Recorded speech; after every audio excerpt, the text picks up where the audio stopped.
A low rate of inflation is consider necessary for economic growth. അതായത് ഞാൻ explain ചെയ്യുന്ന സമയത്ത് നമ്മൾ മനസ്സിലാക്കിയിട്ടുണ്ടായിരുന്നു, അതായത് ഒരു ചെറിയ റേറ്റ് ഓഫ് ഇൻഫ്ലേഷൻ ഇക്കോണമിക്ക് എപ്പോഴും നല്ലത് എന്നാണ് റിസർച്ചേഴ്സും ഇക്കോണമിസ്റ്റും മേജർ ഇക്കോണമിസ്റ്റ് ആയിട്ടുള്ള കെയ്ൻസ് ഒക്കെ അഭിപ്രായം പറയുന്നത്. അത് എന്തുകൊണ്ടാണെന്നാണ് ചോദിക്കുന്നത്.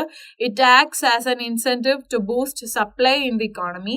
It indicates that the currency is in continuous demand by the people. It affects only the rich and not the poor. It does not affect the purchasing power of wages. അതായത് ഇക്കോണമിയിൽ inflation നല്ലത് എന്ന് പറയുന്നത് option A കാരണമാണ്. It acts as an incentive to boost supply in the economy. ചെറിയ രീതിക്കുള്ള inflation വരുമ്പോൾ ആളുകളുടെ കയ്യിൽ ചെറിയ രീതിക്ക് ലിക്വിഡ് ആയിട്ട് ക്യാഷ് ഹോൾഡ് ചെയ്യുന്നതും അല്ലെങ്കിൽ ഇക്കോണമിയിൽ ചെറിയ രീതിക്ക് പണപ്പെരുപ്പമൊക്കെ സംഭവിക്കുന്നത് നല്ലതാണ്. കാരണം ഒരു ടെമ്പററി പീരീഡിനെങ്കിലും നല്ല രീതിക്ക് ഡിമാൻഡുകളും സപ്ലൈകളും വർദ്ധിക്കും. ഓക്കെ, അപ്പോൾ ഓപ്ഷൻ എ ആണ് കറക്റ്റ് ആൻസർ. പിന്നെ which one of the following